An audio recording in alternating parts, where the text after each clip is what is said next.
동양대 PC 증거 능력 법원은 인정했고요. 조국의 대선 걱정. 남편의 반응도 오늘 준비가 돼 있습니다. 대법원은 정경심 교수에게 제기된 혐의 대부분을 유죄로 인정했습니다. 특히나 1심, 2심, 3심 모두 정경심 교수 그리고 조국 전 장관이 함께 공모한, 즉 딸 조민 양에 대한 허위 스펙, 7개 주요 스펙이 모두 허위다라고 최종 인정을 했습니다. 함께 보시죠. 징역 4년, 대법원 정경심 전 교수 조국 일가 수사 2년 5개월만, 징역 4년에 벌금 5천만 원에 추징금 1억 60만 원을 선고했습니다. 동양대 휴게실 PC, 이거 증거다라는 거예요. 정경심 씨는 저거 증거 아니다라고 주장해왔지만 정경심 씨 주장은 기각됐죠. 보호석 신청도 기각됐어요. 15개 혐의 중 대부분 12개가 모두 유죄로 인정됐습니다. 크게 세 가지, 잘게 나누면 12개. 자녀 입시 비리 7대 7대 스펙 모두 유죄, 7대 스펙 모두 허위. 이 안에는 표창장 허위, 아버지 조국 교수가 있었던 서울대 인권법센터 인턴 허위, 7대 스펙 모두 허위. 사모펀드 비리, 차명계좌 거래, 미공개 정보 취득, 유죄. 증거 조작, 자산관리사 등의 증거인멸 은닉 교사, 유죄. 특히 증거인멸 은닉 교사는 남편 조국 전 장관의 공모도 인정됐습니다. 유죄, 유죄, 유죄. 징역 4년이 확정됐습니다. 정경심 변호사님, 정말 길고 길었던 조국 논란, 정경심 씨의 혐의와 관련해서는 일단 종지부가 됐습니다. 대법원 최종심까지 유죄로 인정이 됐어요. 일각에서는 정경심 조국 일가에 대해서 수사가 과도했던 것 아니냐, 혐의가 지나치다라는 비판도 있었는데 어제 대법원의 판단을 보면 대부분 혐의가 인정됐어요. 그러니까 뭐 수사가 잘못된 게 아니다라고 하는 그 대법원의 평가가 있었던 거고요. 수사는 정당한 수사였다. 네네. 그 제가 봤더니 2019년 11월 11일부터 재판이 시작이 됐어요. 그러니까 거의 한 2년 2개월 정도 이렇게 끌었는데 혐의는 크게 15개였는데 그것을 세 등분으로 나누면 입시 비리 관련이 7개, 사모펀드 관련이 5개, 증거인멸 관련이 3개였는데 그 15개 중에 12개가 유죄로 인정이 됐으니까 검찰이 수사를 잘했다 이렇게 볼 수 있고. 검찰 수사는 잘했다. 네네. 1심, 2심 형량이 4년이 똑같았는데 물론 이제 항소심에서 약간 그 내용이 바뀐 건 있지만 결과적으로 결과는 4년 정도의 징역형을 받을 만한 그런 범죄가 있었다. 하나씩 좀 뜯어보죠. 자녀 입시 비리는 7대 스펙 관련해서 모두 다 허위다. 1, 2, 3심 모두 다 유죄가 선고된 거죠. 네네. 그다음에 이제 사모펀드 관련해서 2가지가 무죄가 나왔고 증거인멸 관련해서 1가지가 무죄가 나왔는데 어쨌든 대법원은 그 원심을 확정을 했으니까 항소심 판결이 다 맞았다 이렇게 판단을 했는데 결과적으로 입시 비리, 사모펀드, 증거인멸 모두 다 유죄가 나왔다. 그런데 혹시 항소심 판결이 바뀔 수 있지 않을까 하는 생각을 했었던 것이 그 사이에 대법원의 전원 그 합의체 판결이 있었어요. 그것도 특히 압수수색 관련해가지고 압수수색에 있어서 그 관련 당사자의 참여가 제대로 이루어지지 않으면 그건 증거 능력이 없기 때문에 그러니까 문제가 될 수 있다라는 대법원 판례가 있었는데 그건 뭐 의사 관련된 판례였거든요. 그런데 조국 전 장관도 지금 재판을 받고 있는데 뜬금없이 조국 그 재판부에서 이 전업 합의체 판결을 인용을 하면서 그 동양대 PC를 조교가 임의로 제출한 거거든요. 거기에 대해서 증거 능력을 인정하지 않겠다라고 그 조국 그 전 장관의 1심 재판부가 서울중앙지방법원에서 그렇게 이야기를 하는 바람에 아 그러면은 이게 대법원에서도 바뀔 수 있을 것이다라고 많은 사람들이 기대를 했었던 것 같은데 이번 대법원 판결은 그 대법원 전원합의체 판결하고 정경심 교수 건은 다르다. 왜 다르냐? 그 PC의 소유권자가 누구냐면 당연히 대학 교수가 자기 돈으로 그 PC를 사지는 않았을 거 아니겠습니까?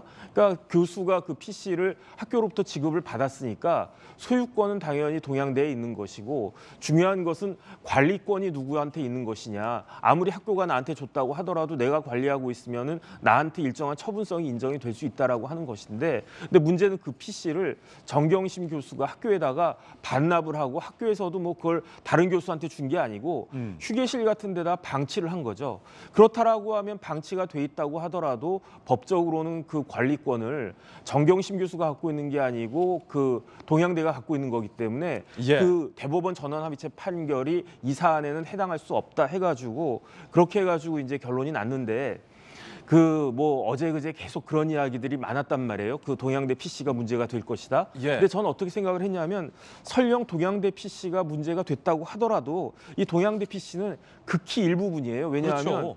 동양대 것만 위조가 된 게 아니고 서울대 공익법센터, 단국대, 공주대, 키스트, 부산의 어떤 호텔까지 너무 많은 그 조작된 것들이 있었기 때문에 동양대 PC 안에서 네. 이른바 동양대 총장 명의의 표창장을 정 교수가 위조한 흔적이 나왔다는 거잖아요. 네네. 그런데 그거를 증거 능력이 없다라고 정경심 씨가 주장을 해온 거잖아요. 네네. 표창장을 위조해온 사실이 없다라고 주장을 해오다가 갑자기 저 증거 능력이 없다라고 주장해온 거잖아요. 네네.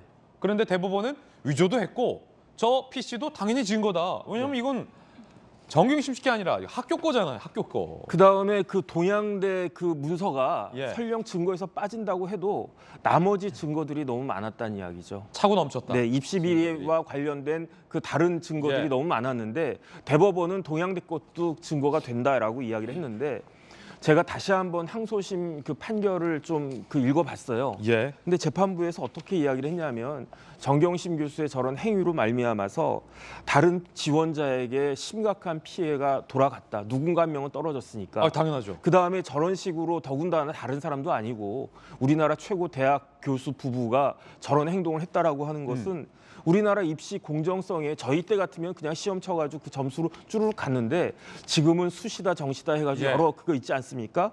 입시 공정성을 심각하게 훼손을 했다. 그 다음에 이제 무죄가 나오기는 그 무죄가 2건이 나오긴 했지만 그 얘기는 좀 잠시 후에 해보고. 네네. 그러면 PC가 2개였던 거예요? 지금 저 자산관리인이랑 같이 빼내온 PC 따로 네네. 이번에 그 동양대 조교가 제출했던 PC 따로 PC가 그 제가 제 기억으로는 크게 3가지 PC가 있습니다. PC가 3개였다. 동양대 PC가 있었고 그 자산관리인 뭐 김모 씨가 임의 제출한 그 조국 전 장관 집에서 나온 PC가 있고 예. 조국 전 장관 아들도 PC가 있었어요. 그 PC가 있고 그렇기 때문에 컴퓨터가 이제 3대가 있었는데 지금 문제가 됐던 거는 동양대 PC였을 뿐인 거죠. 그렇군요. 그래서 저희가 봤을 때는 이게 판결에 그렇게 큰 문제가 있었던 것으로 생각되지는 않습니다. 자, 그러면 표창장은 위조된 겁니까?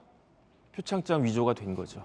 그럼 지금부터 표창장 위조 안 됐다라고 주장하는 사람들은 대법원 판단을 완전히 부정하는 사람들이라고 보면 되는 거예요? 대법원 판단을 부정하는 게 아니고 우리나라 사법 질서를 사법 체계를 부정하는 것이죠. 표창장은 위조된 것이다. 그렇죠. 여기에는 이견이 있을 수 없다. 만약에 이게 바뀌려고 한다면 지난번 한명숙 전 총리 건과 같이 예. 재심을 통해서 이 판결이 틀렸다라고 그 박탈이 돼야 되는데 판결이 무효화돼야 되는데 예. 그럴 가능성은 제가 봤을 때 0.000%이다. 대한민국 사법 체계상, 네. 법리상 표창장은 위조된 거다. 네.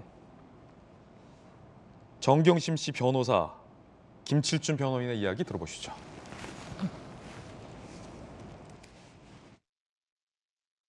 좀 안타깝다. 참 불쌍하다. 그리고 최근에 정치적인 이유로 구속까지 됐다는 얘기가 나왔을 때는 좀 화가 난다라는 말씀밖에 제가 드리지 못하겠습니다. 조국 정경심 두 분의 또 다른 사건에 대해서 집중적으로 재판을 준비해야 될 때라고 생각합니다. 표창장을 위조하고도 위조하지 않았다라는 거짓말을 한 셈이 됐고 대법원에서까지 표창장이 위조됐다로 인정이 됐는데 안타깝고 불쌍하고 화가 난다라는 변호인의 반응 들어봤습니다. 남편의 반응은 어땠을까요? 참으로 고통스럽다. 오늘 저녁은 가족이 모여 따뜻한 밥을 먹을 줄 알았는데 헛된 희망이 되고 말았다. 제 가족의 시련은 저희가 감당하겠다. 이제 나라의 명운 좌우할 대선에 집중해 주시길 이라며 대선에 집중해달라는 정치적인 메시지까지 냈습니다. 김병민 대변인님 어떻습니까? 지금 남편도 아내와 함께 표창장 위조된 사실을 인지하고 있었을 텐데 대법원에서까지 표창장은 위조됐다라고 유죄가 나왔는데 고통스럽다. 억울하다라는 반응이에요. 조 전 장관의 반응은. 대한민국의 민정수석을 지내고 법무부 장관을 지냈던 인사로서 국민 앞에 송구하고 죄송하고 사과드린다는 말 한마디가 그렇게 어려운지라는 생각이 듭니다. 조금 전에 변호인의 얘기를 들어보면 뭔가 이 조국 전 장관에 대한 구속이라든지 이런 내용들이 정치적인 이유로 이루어진 것처럼 얘기를 하고 있는데요. 더 정확하게 말하면 대법으로 확정 판결이 나고 명확하게 진실이 드러나 있는 이 상황에 대해서 시계를 2년 전 3년 전 2019년으로 돌렸을 때 조국 전 장관을 비롯해서 민주당의 숱한 인사들이 어떻게 이 문제를 대해왔는지를 바라보게 되면 드러나 있는 많은 상황에도 불구하고 이를 끝으로 외면하고 실질적으로 증거를 인멸하려고 했던 많은 일들을 비추어 보건대 오히려 조국 전 장관 가족에 대한 화를 자초한 것이 아닌가 이런 생각이 들기 어렵습니다. 죄를 지었으면 이 죄에 대해서 순수하게 인정하고 죄값을 받기 위해 노력을 해야 되는데 극구 부인하게 되면 결국 증거를 인멸하거나 할 수 있는 여러 가지 상황에 놓여져 있기 때문에 재판에서 예. 불리하게 다가올 수밖에 없지 않겠습니까?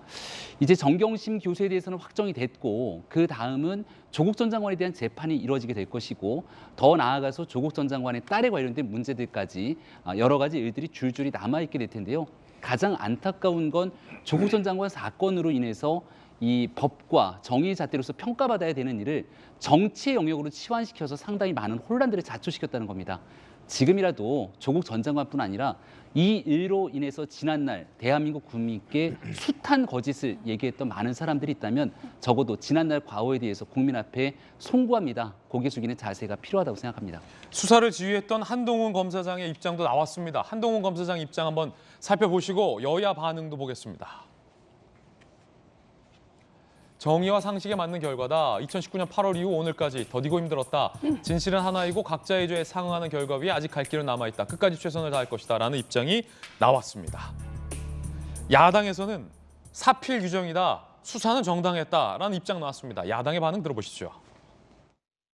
물론 사필 규정이긴 합니다만 이 정경심 사건에 대한 대법원 판결을 보면서 역시 검찰총장 윤석열이 옳았다라는 것이 다시 증명되었다고 저는 생각합니다.